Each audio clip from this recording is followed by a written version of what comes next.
I'm Dr. Lisa Colledge, and welcome to Culture by Neurodesign. Today, I want to introduce a new theme, and it's a theme that I absolutely love talking about. It's one of the major outcomes of the services that I offer. That theme is innovation. If I say it correctly, what I mean is making innovation systemic in your organization. I can predict that a few of you listening will immediately be thinking, but Lisa, you can't capture innovation, you can't drive innovation. It's so intangible that as soon as you try to define it and structure it, you kill it. And I say, rubbish, nonsense. Don't press the stop button yet. Give me a little bit of time to explain. Now, I didn't say systematic innovation, right? If I'd said systematic innovation, I would agree with you, you should turn off, but I didn't. I agree that you can't push people through a process and expect a brilliant idea to come out of the other end that will drive value for your customers. It's too rigid. So perhaps like you, if that's where your mind went, I've been part of innovation drives or new strategic priorities where a company says, now we're all going to be more innovative, or here's some innovation seed money to get your brilliant idea off the ground. And they always seemed great at the time, but with a wiser and more experienced head on my shoulders, now I see they never worked sustainably. Occasionally one, maybe two good ideas would come out of them, but they weren't sustainable. And as soon as you took your eyes off driving the project, as soon as the project was closed and things went back into maintenance mode, then everything will go back to how it was, because nothing had changed in the culture to enable things to be sustained. And this kind of initiatives can sometimes feel a little bit embarrassing and forced and unauthentic. And I think that impact is actually, it's not even neutral, it's negative, because you get people's hopes up that ideas that they've probably got will come to fruition. And because the culture really isn't shaped properly for those ideas to be sustainably developed, then people are likely going to get their ideas up and then get disappointed. If you're lucky, they'll get disappointed quietly and just disengage or check out. And if you're unlucky, they'll get disappointed vocally, and they'll talk about it and they'll bring other people down with them. So what I am talking about is putting the conditions in place in your organization so that innovation can happen naturally. You're going to create the conditions. Yes, that creation might be artificial, but you're going to create the conditions, and the outcome will be that innovation will naturally occur. Those conditions can be made systemic. It's not systematic innovation, but systemic innovation. And that way of being, those conditions can become so ingrained in your culture that the innovation will feel natural. And indeed, after a few cycles of like talent turnover, nobody will know that it was ever any different, and it will be completely natural. So I want to start this theme, now that I've got that little bit off my chest. I want to start this theme by making sure that we share the same understanding of exactly what I mean by innovation. And after I've done that, I'm going to share a couple of frameworks that I find really, really useful for structuring our thinking and our discussions around this topic. So first of all, what do I mean with innovation? So innovation is a whole cycle of steps from generating ideas, evaluating ideas, executing them, so that you end up with some kind of tangible value to your customers. It doesn't matter whether your customers are internal customers, your colleagues, or external customers. It doesn't matter what kind of value it is. It might be a product, or it might be a service, or it might be something else. And it doesn't matter what the ROI is. It could be a financial ROI. You might want people to pay for it, but it could also be something that you're doing for goodwill, or it could be a process innovation which you're doing to drive greater efficiency. It doesn't matter, right? It's new value that we're talking about, and the same kind of conditions will create innovation in all kinds of new value that you may be thinking about. I called this, I refer to this as a cycle of innovation.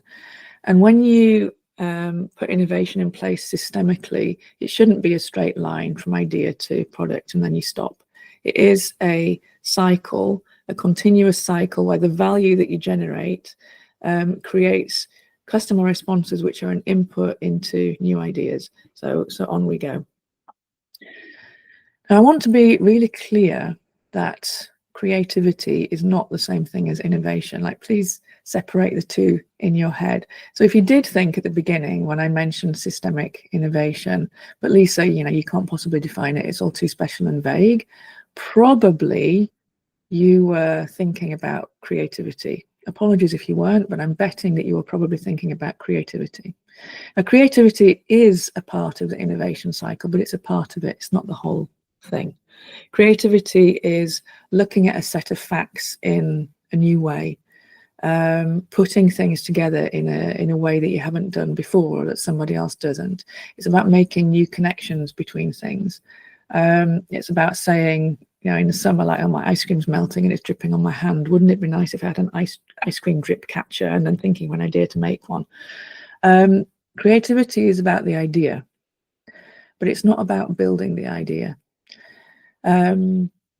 Creativity is something which is closer to being a personal characteristic, an individual characteristic, than innovation is. Like, you can't have an innovative person. There's so many different steps and different skills and different styles of working that you need to have available to be innovative, to go through the whole cycle, that one person can't possibly be expected to do all of that.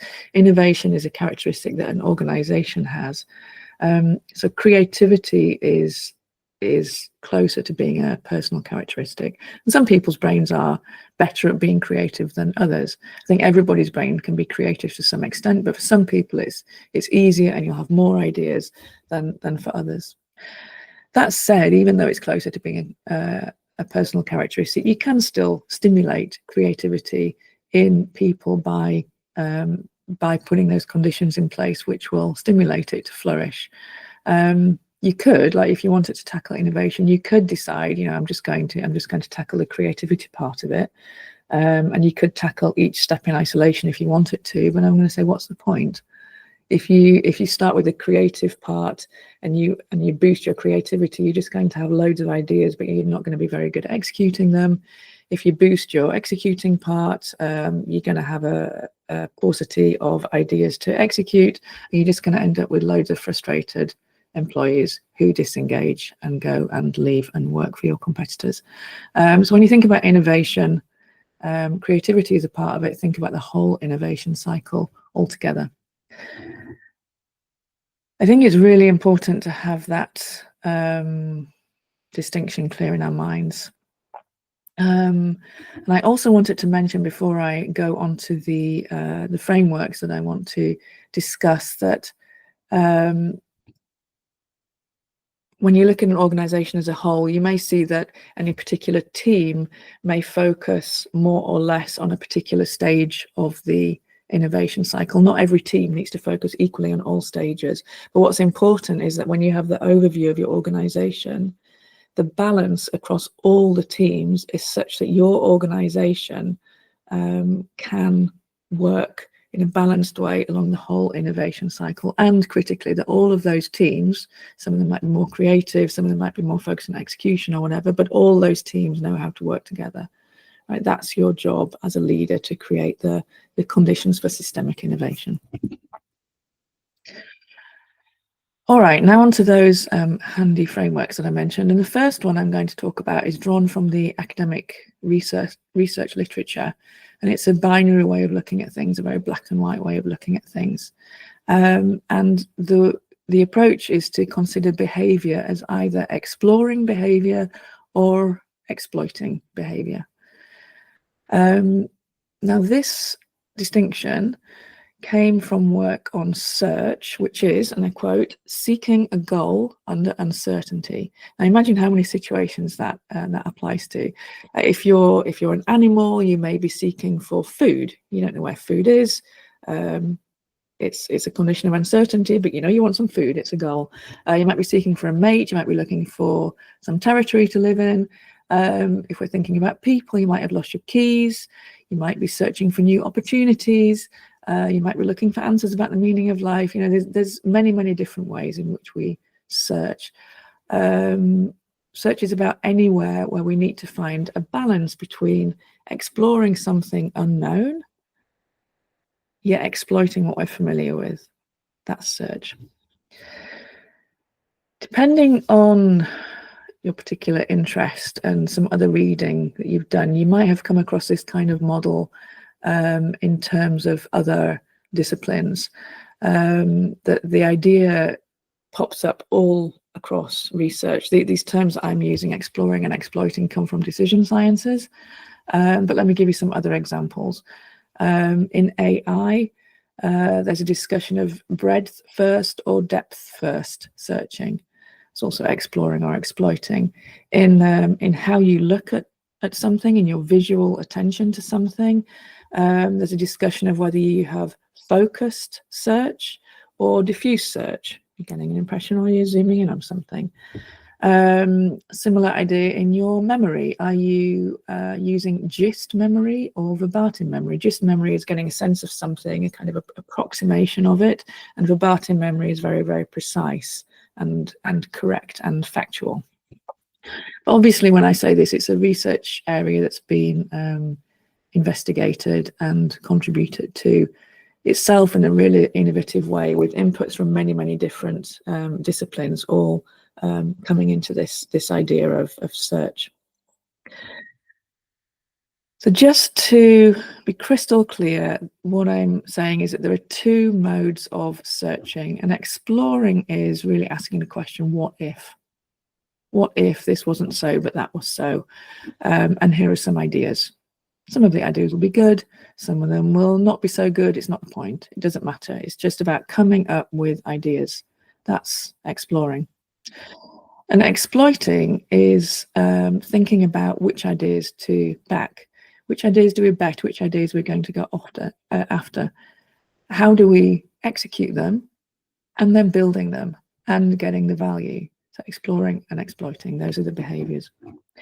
Now, if I link this back to the innovation cycle and your organization, you need to make sure that you have people and teams who naturally work in both of these operational modes throughout your organization. So as I mentioned earlier, you might have more explorers in some teams and more exploiters in other teams, but in your overview position, you need to make sure that the people and the teams are balanced properly along the whole innovation cycle and that they can work together. That's really key. In later episodes in this theme, I'm going to come back to talk more about the different cognitive traits associated with strengths in exploitation and exploration, and how you can take steps to help the people with those different traits to work together. But for now, I'm going to stick with the frameworks, right? That's for another day. So let me move on to the second framework that I want to mention, and that framework is Patrick Lencioni's 6 working geniuses. Now, if you have done some reading about organizations and strategy, this one is much more likely to be familiar to you. But I don't want to assume. I want to make sure that we're all talking about the same thing and we all have common understanding. So I'm going to just spend a couple of minutes explaining what 6 working geniuses model is. So Patrick has defined 6 ways in which people enjoy contributing to the productivity of their team. It's ways that they enjoy working, so it gives them energy, and because of that, it's where they do their best work over a very long period, right? All of the energy is going to doing the work, not to forcing themselves to work in a different mode. When people are being forced to work in a different mode, and their energy gets drained, and they get tired, and you get demotivated, and that's when you get ill and burnt out, right? So the 6 working geniuses are as follows. The first one is wonder, which is the ability to think about possibilities which are not yet here in front of us, and to ask big questions or what if questions. The second one is invention, which is the ability to generate new ideas and solutions. This is the same as creativity. It's what I was talking about earlier. Discernment is about evaluating ideas using an evidence base and making a rational decision about which one or two ideas are the ones that we're going to invest in here. And galvanizing is the ability to motivate people and rally everybody around and get everybody moving in the same direction, inspired to start executing one of those ideas. There's a couple more left. So the fifth one is enablement, which is executing. It's either leading the execution or supporting and assisting in the execution, but it's actually doing the job of building this value. And the final one is tenacity, which is the discipline and the ability to actually see things through to their completion so that the value actually results and you can actually get some benefit from it. So the way that Patrick talks about this framework is in terms of people, right? It's about a leader's job to align people's strengths to the opportunities so that they are motivated and contributing at their best and avoiding burnout. And I think that that's really, really important. I'm going to use it in a slightly different way in this episode by linking it with the innovation cycle. So Patrick doesn't explicitly frame the 6 working geniuses in terms of the innovation cycle, but I just find it a really natural fit to extend that whole exploitation model and link it to people and the need to lead people. So if we link the two together, exploring, which is all about asking big questions and coming up with creative ideas. Remember, it's nothing to do with whether the ideas are good or not, it's just having them. The 2 geniuses which is the most active here are wonder and invention geniuses. And in the area of exploiting, which is all about evaluating the ideas and executing them to completion, actually getting the value, it's discernment and galvanizing, obviously mapped there, because this is about assessing the viability of ideas and building the enthusiasm to get going, and also enablement and tenacity, doing the work and the mental discipline to keep going until that work is done. So I really like the combination of both of these models. The explore-exploit model is kind of quick and dirty when we use it in terms of the innovation cycle, but I think it's a really good rule of thumb. It's a good example of gist thinking, actually. It's a good enough approximation for a lot of what we need to do, and it can simplify some discussions so that we can focus on other things.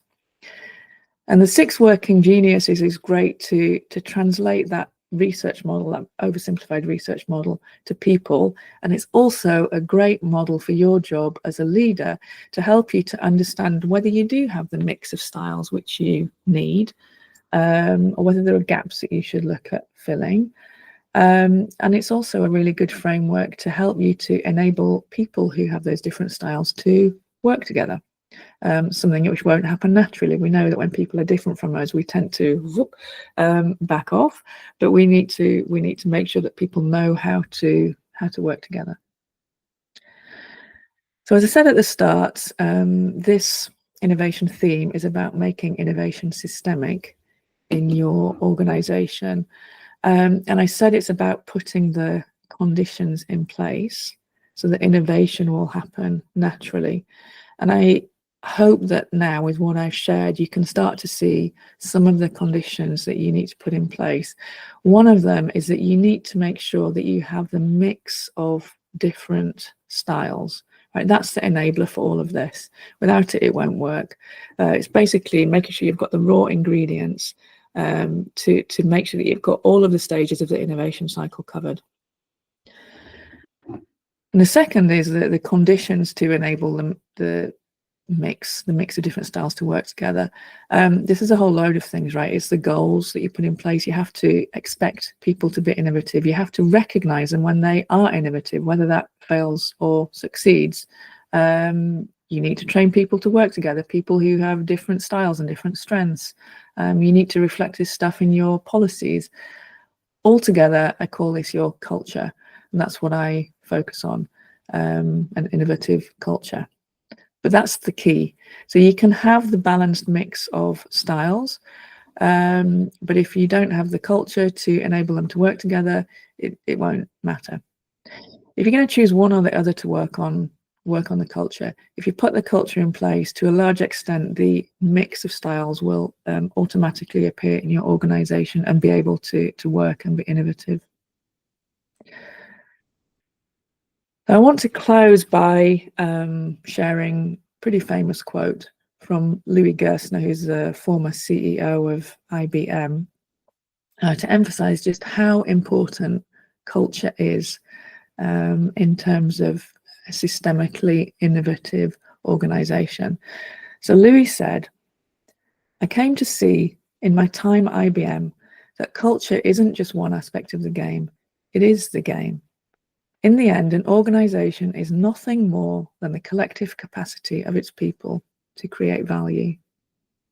And that's what I'm talking about, making systemic, an innovation culture so that you can keep on creating value.